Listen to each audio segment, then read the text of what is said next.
Hello guys, welcome to my YouTube channel math square. आज हम अपने third topic trigonometric ratios of complementary angle start करने वाले हैं। Trigonometric ratio of complementary angles.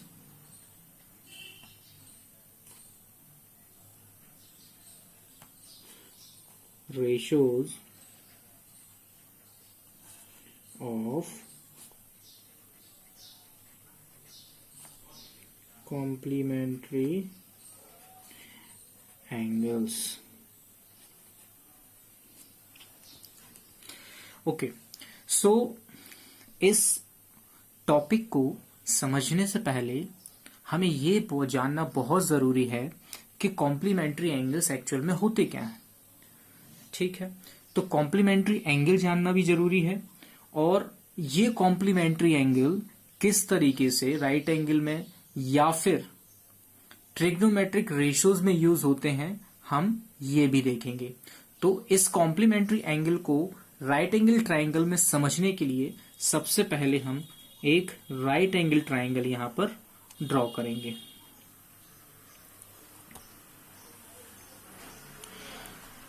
हम ये बिल्कुल वैसे ही एंगल ड्रॉ करेंगे जैसे हम अभी तक करते आए हैं। ऐसा नहीं है, इन पॉइंट्स को आप ए को यहां भी लिख सकते हो, राइट एंगल आप ए पे ले सकते हो, सी पे भी ले सकते हो, कोई प्रॉब्लम नहीं है। ऐसे दो एंगल जिनका सम 90 डिग्री होता है कॉम्प्लीमेंट्री एंगल कहलाते हैं। यहाँ पर ए और सी कॉम्प्लीमेंट्री एंगल हैं। अब आप देख सकते हैं इस ट्राइंगल में एंगल बी पर राइट एंगल है, मतलब एंगल बी 90 डिग्री है। और एक ट्राइंगल में इंटीरियर एंगल्स का सम 180 होता है, 90 इसका हो चुका है। अब बचे दो एंगल है, ये हैं अक्यूट एंगल, जिनका सम कितना है, जिनका सम रहेगा angle A plus angle C is equal to 90 degree. मैं इस तरीके से लिख सकता हूं। मैं सी को ट्रांसफर करके ए की वैल्यू यहां से फाइंड कर सकता हूं, something like this. Okay, so I think I can write this equation 90 degree minus C. Okay, same as I can write here 90 degree minus A. इस तरीके से हम ये इक्वेशन बना लेंगे। अब आप इन इक्वेशन में देख सकते हैं कि जब कभी भी आप को एंगल 90 माइनस सी दिया हो तो उसका मतलब ये है कि वो एक्चुअल में 90 माइनस सी तो लिखा है, बट एक्चुअल में वो एंगल कौन सा है, ए। सेम एज 90 डिग्री माइनस ए जहां भी लिखा है, एक्चुअल में वो एंगल कितना है, एंगल सी के इक्वल है। तो जहां भी आप 90 माइनस कोई एंगल देखते हो, 90 माइनस कोई एंगल, तो एक्चुअल में आपको क्या मिलेंगे, 90 माइनस सी दिया है तो एंगल ए, 90 माइनस ए दिया है तो एंगल सी। अब यहां देखने वाली बात यह है कि ऐसा नहीं होगा कि हमेशा ही एंगल ए और एंगल सी मिलेंगे। इन एंगल्स की कुछ वैल्यू भी तो आपको यहां पे एंगल दिया होगा। मान लीजिए यहां पे एंगल थीटा से रिप्रेजेंट किया गया हो तो एंगल ए की जगह पे आपको क्या लिखना पड़ेगा, थीटा। तो ये तो बात की बात है, कोई प्रॉब्लम नहीं है। ओके, अब जैसे ट्रिग्नोमेट्रिक रेशोज हमने इंपॉर्टेंटली 6 फाइंड किए थे, तो उसी के थ्रू देखिए जहां जैसे ये हेडिंग दी है trigonometric ratios of complementary angle, तो कॉम्प्लीमेंट्री एंगल्स के हमको क्या है, ट्रिग्नोमेट्रिक रेशोज फाइंड करने हैं। तो किस तरीके से होते हैं, तो पहला तो हमने पढ़ा था, first we have discussed sine. So sine 90 degree minus, यहां पे हम ले लेते हैं, देखिए कोई ना कोई एंगल तो आपको लेना ही पड़ेगा, चाहे आप ए ले लीजिए, अक्यूट एंगल लेंगे, और अक्यूट यहाँ पे ए और सी हैं तो ए ले लीजिए चाहे सी ले लीजिए। तो हमने ए ले रहे हैं, तो 90 डिग्री माइनस ए ये हो जाएगा कॉस ए। अब देखिए cos 90 degree minus A is equal to हो जाएगा साइन ए। थर्ड आएगा tan 90 degree minus A equal हो जाएगा आपका कॉट ए। ठीक है, ये तीन हो गए। अब तीन और होंगे, कौन कौन से हैं, cosec 90 degree minus A is equal to sec A. ऐसे ही sec 90 degree minus A is equal to क्या हो जाएगा, कोसेक ए। बिल्कुल same as cot 90 degree minus A is equal to आपका हो जाएगा tan ए। अब ये जो ट्रिग्नोमेट्रिक रेशो है किसके, कॉम्प्लीमेंट्री एंगल के। और मैंने आपको बताया था जब कभी भी 90 माइनस ए दिया हो तो वो एक्चुअल में कौन सा एंगल दिया है आपको, सी एंगल दिया है। तो अभी यहाँ पे कंफ्यूज बिल्कुल नहीं होना है।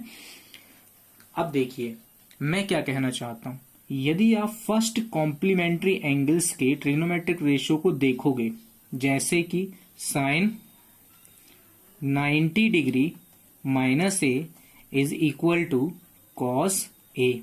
अब आप यहां पे देख सकते हैं कि ये ट्रिग्नोमेट्रिक रेशियो है और ये भी एक ट्रिग्नोमेट्रिक रेशियो है।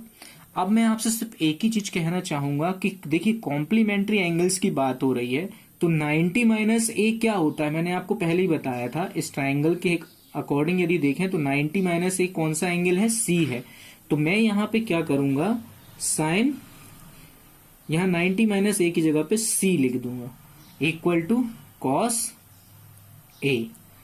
अब देखिए इसका मतलब देखिए चाहे ये हो बात एक ही है, क्योंकि 90 माइनस ए करोगे तो सी एंगल आता है। तो साइन 90 माइनस ए, यदि हम सिर्फ एंगल की बात करें, साइन को ना लें, सिर्फ एंगल की बात करें तो यहां सी एंगल आ जाएगा। अब sine C is equal to cos A है। अब देखिए अब तो ये आप इजीली फाइंड कर सकते हो साइन सी की वैल्यू कितनी होती है। तो साइन सी एक्चुअल में साइन कितना होता है, यदि हम ट्रिक के अकॉर्डिंग देखें तो ये हो जाएगा परपेंडिकुलर अपॉन हाइपोटेनियस। जो हमने ट्रिक मैंने बताई थी जो आपको, उसके अकॉर्डिंग आपको ये लिखना है। तो P अपॉन एच, ओके। अब इसको आप क्या लिखोगे, P अपॉन परपेंडिकुलर, यहाँ पे क्या है साइन सी के लिए परपेंडिकुलर। सी देखना एंगल बहुत जरूरी है, इसके लिए परपेंडिकुलर, इसके जस्ट अपोजिट वाली साइड ए बी। और इसके लिए हाइपोटेनियस क्या है, यही है वो, तो ये बेस हो जाएगा। इसके लिए होगा एंगल सी के लिए बस ये बेस होगा अभी, और इसके लिए ये क्या हो जाएगा परपेंडिकुलर। ठीक है भाई, तो यहाँ पे हाइपोटेनियस क्या है ए सी।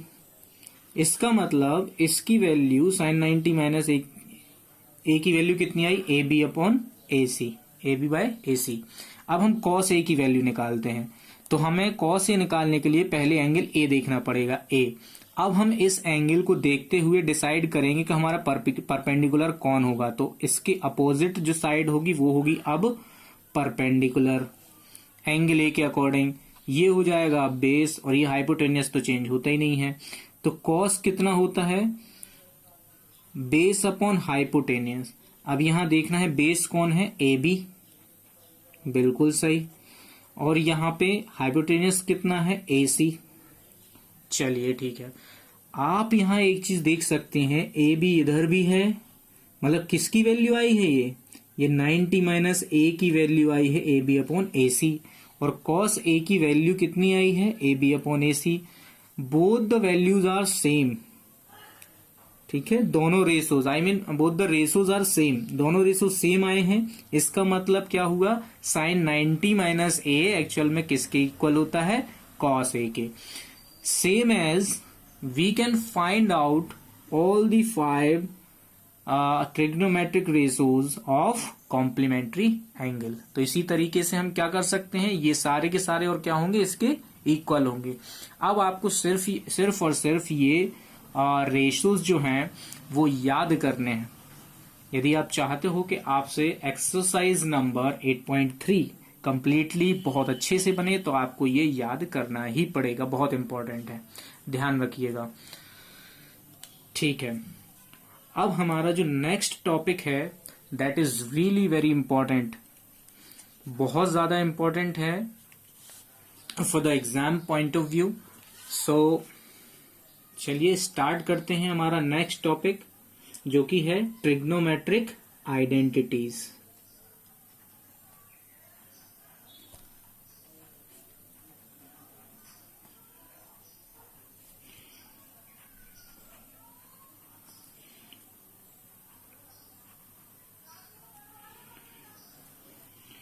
यदि ट्रिग्नोमेट्री में कोई भी टॉपिक यदि बहुत ज्यादा इंपॉर्टेंट है तो वो यही है, क्योंकि इसमें क्वेश्चंस का थोड़ा सा लेवल होता है, इस वजह से एग्जाम में आपको यहां से क्वेश्चन पूछे जाते हैं। अब देखिए ट्रिग्नोमेट्रिक आइडेंटिटीज है, एक तरीके से आप मान लो कि ये फॉर्मूला ही है, तो इनको एक्चुअल में ट्रिग्नोमेट्रिक आइडेंटिटी फाइंड कैसे करते हैं, तो उनको उसको फाइंड करने के लिए सबसे पहले हमको एक राइट एंगल ट्राइंगल बनाना पड़ेगा। ए बी एंड सी, ये दोनों एक्यूट एंगल हो जाएंगे। In triangle A B C by using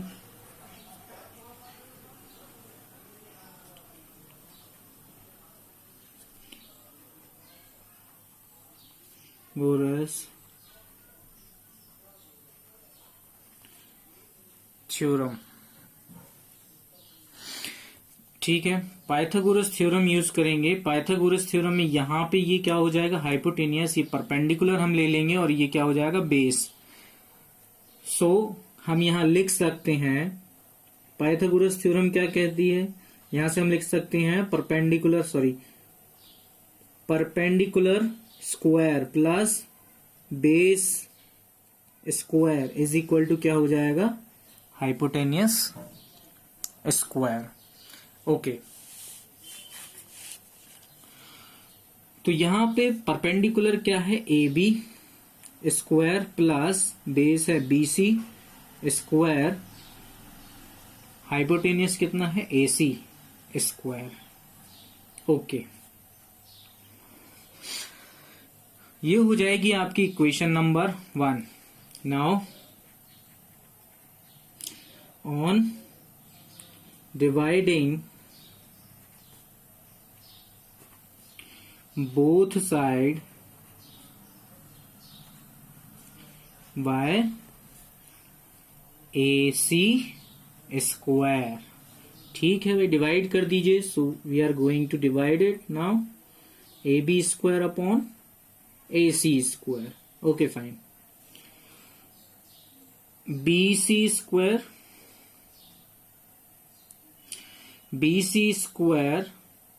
upon A C square and AC square upon AC square. So I think there is no problem to understand it. You can see here, we can write AB square upon AC square like this. Whole square of AB upon AC. Okay. Plus BC upon AC whole square. Numerator denominator cancel हो जाएगा तो ये आ जाएगा 1। अब देखिए आप बहुत अच्छे से आप देखिएगा, यहां पे ए बी क्या है, परपेंडिकुलर है कि नहीं है, और बेस कितना है, सॉरी ए सी क्या है, हाइपोटेनियस। तो यहां पे लिख लीजिए perpendicular upon hypotenuse square plus B C कितना है, बी सी है बेस, तो आप यहां पे बेस अपॉन हाइपोटेनियस का स्क्वायर यहां कर सकते हैं इक्वल टू 1। देखिए अब परपेंडिकुलर अपॉन हाइपोटेनियस कितना होता है, ये होता है साइन थीटा। ले लीजिए आप कोई भी एंगल जो है, ये थीटा हो जाएगा क्योंकि ये परपेंडिकुलर लिया है, तो sine theta square plus cos theta square is equal to 1। ऐसा नहीं है कि ये थीटा होगा, यहाँ पे जरूरी नहीं है, ये थीटा दिया है इसलिए लिख दिया, अदरवाइज हम थीटा की जगह पे क्या लिखते, नहीं होता ये थीटा तो सी यूज करते, तो हो जाता sine C square plus cos C square is equal to 1। ठीक है, ये हमारी फर्स्ट आइडेंटिटी। अभी तो नहीं, इसको और इस तरीके से रिप्रेजेंट करते हैं। आप देखिए यहाँ पे sine square theta plus cos square theta is equal to 1। हम इस तरीके से इसको रिप्रेजेंट करते हैं। अब देखिए बाकी की आइडेंटिटीज को फाइंड करने के लिए हमारी फर्स्ट आइडेंटिटी है जो कि बहुत ज्यादा इंपॉर्टेंट है, इसी से सारी आइडेंटिटी हम इसी के थ्रू फाइंड कर सकते हैं। बट यदि आप इसके थ्रू फाइंड नहीं करना चाहते हो तो आपको क्या करना होगा, अभी हमने इक्वेशन 1 को डिवाइड किया था AC स्क्वायर से। नेक्स्ट टाइम हम डिवाइड करेंगे, यदि हम सेकेंड आइडेंटिटी फाइंड करना चाहते हैं तो नेक्स्ट टाइम हम डिवाइड करेंगे AB स्क्वायर से इसी इक्वेशन को, तो हमें दूसरी आइडेंटिटी मिलेगी। और फिर थर्ड टाइम जब हम फर्स्ट इक्वेशन में ही BC स्क्वायर से डिवाइड करेंगे तो हमें क्या मिलेगी, हमारी तीसरी या थर्ड आइडेंटिटी मिल जाएगी, जो कि बहुत इंपॉर्टेंट है। अब देखिए यहां पे ओके अब वो तो हम डिवाइड करके फाइंड कर ही सकते हैं, लेकिन इसके थ्रू कैसे फाइंड करेंगे। देखिए तो कुछ भी नहीं है यहां पे, इस वाली इक्वेशन में साइन स्क्वायर से डिवाइड कर दीजिए दोनों साइड, मतलब हर एक टर्म में दोनों साइड साइन स्क्वायर से डिवाइड कर दीजिएगा। तो divide by sine square theta both side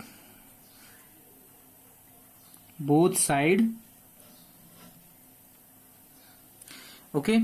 so दोनों साइड करोगे तो क्या हो जाएगा, sine square theta plus cos square theta is equal to 1। अब यहां पे आप डिवाइड करोगे किससे, साइन स्क्वायर थीटा से, यहां पे डिवाइड करोगे साइन स्क्वायर थीटा से। अब आपके इसको सेपरेटली एक एक टर्म से डिवाइड हो जाएगा ये, तो ये हो जाएगा sine square theta plus cos square theta upon sine square theta plus upon sine square theta is equal to 1 upon sine theta. तो ये 1 अपॉन साइन थीटा का स्क्वायर हो जाएगा, तो हम इसको लिख देंगे as it is 1 upon sine square theta. अब देखिए एक और स्टेप यहीं पे समझते हैं, इससे ये कैंसिल हो जाएगा तो ये 1 आ जाएगा, प्लस कॉस स्क्वायर थीटा और साइन स्क्वायर थीटा दोनों का है तो क्या हो जाएगा, cos theta upon sine theta का पूरे का square equal to 1 upon sine theta पूरे का स्क्वायर। ओके अब देखिए इसी चीज को हम पीछे पेज पे लिख लेते हैं।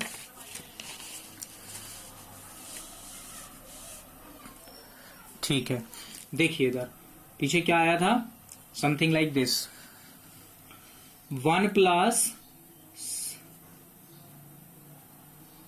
Cos theta upon sine theta whole square is equal to 1 upon sine theta whole square.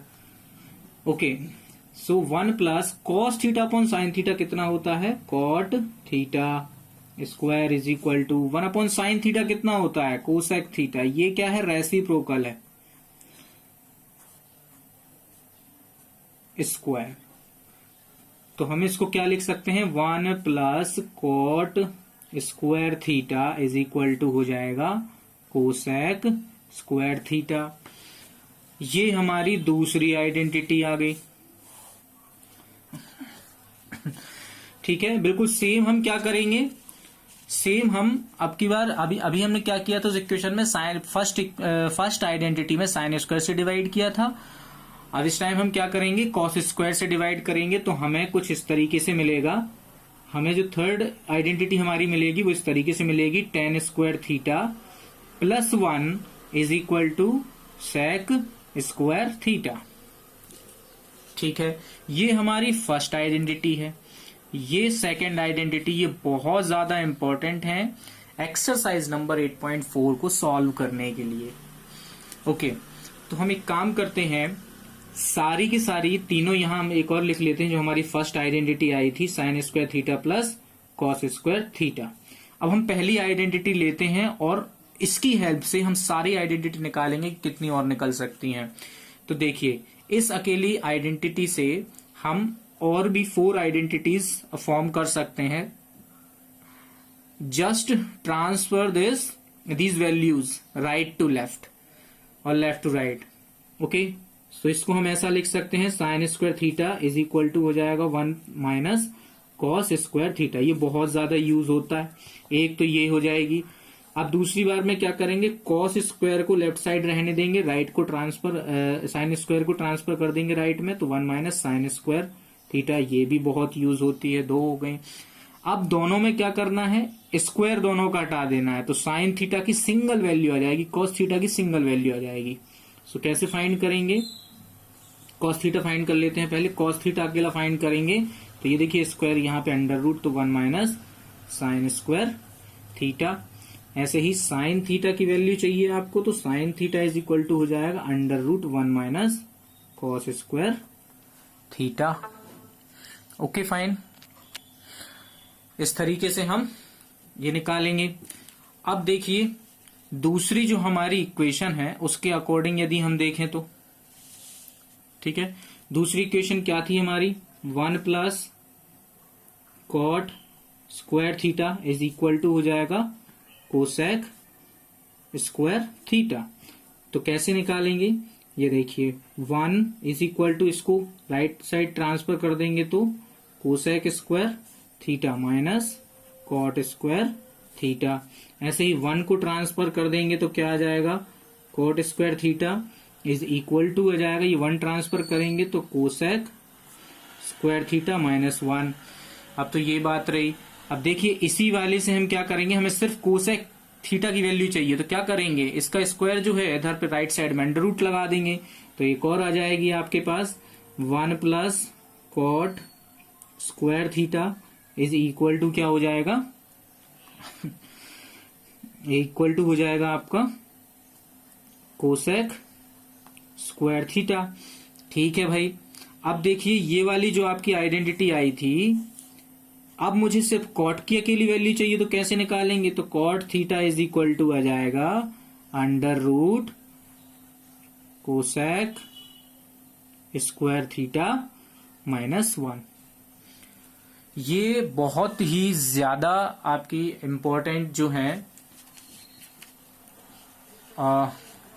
Identities हैं।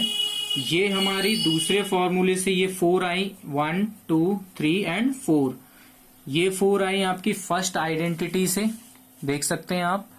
अब जो नेक्स्ट हमारा लास्ट बचा है वो फॉर्मूला हमारा आइडेंटिटी है tan square theta plus 1 is equal to sec square theta. अब देखिए इससे हम 4 और बना सकते हैं। कैसे, सबसे पहले एक काम करते हैं, कुछ ट्रांसफर नहीं कर, पहले तो ट्रांसफर वाली कर लेते हैं। चलिए, तो tan स्क्वायर थीटा यहीं रहने दो, 1 को ट्रांसफर कर दो, तो क्या हो जाएगा सेक square theta minus 1।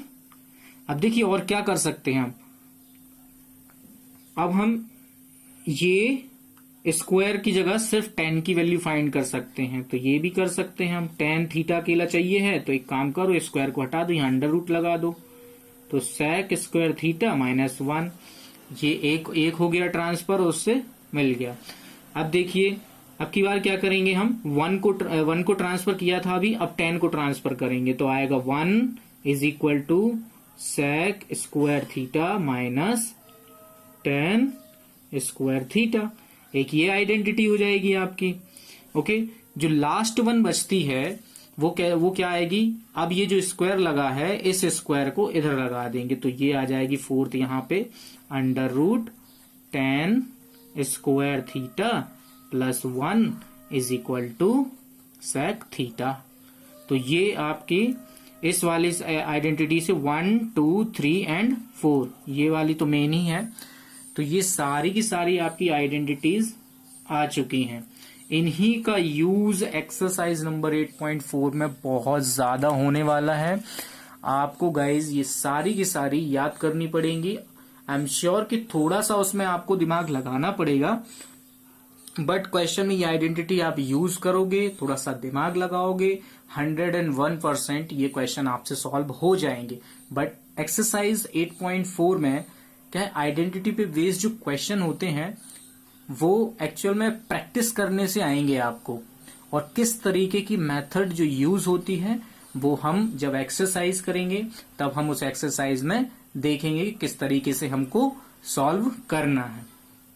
Okay guys, चलिए, तो यदि आपको पूरा का पूरा सिलेबस 10th क्लास के लिए प्रिपेयर करना है तो please guys subscribe this channel and press the bell icon, जिससे आप नोटिफिकेशन आपको मिल जाएगा जब भी मैं कभी वीडियो अपलोड करूंगा। मैं प्रॉपरली आपको नोट्स प्रिपेयर कराने वाला हूं। किस तरीके से एग्जाम में आप लिखोगे, किस तरीके से आपको एक सॉल्यूशन को रिप्रेजेंट करना है, वो सारी चीजें मैं आपको बताऊंगा। देखिए कई बार क्या होता है कि सॉल्यूशंस तो हमें प्रोवाइड हो जाते हैं, बट मैं आपको इस तरीके से भी सॉल्यूशन कराऊंगा कि एग्जाम में आपको किस तरीके से लिखना है, किस तरीके से रिप्रेजेंट करना है आपके आंसर्स को। तो सारी चीजें हम डिस्कस करेंगे। आप क्या गलती करते हो, क्या नहीं, ये सारी चीजें हम देखेंगे वहां पे। तो एक प्रॉपर नोट्स आपके प्रिपेयर हो जाएंगे। तो इसलिए मेरे साथ बने रहिए, तो आपका पूरा का पूरा सिलेबस कंप्लीट हो जाएगा। Okay guys, thanks for today.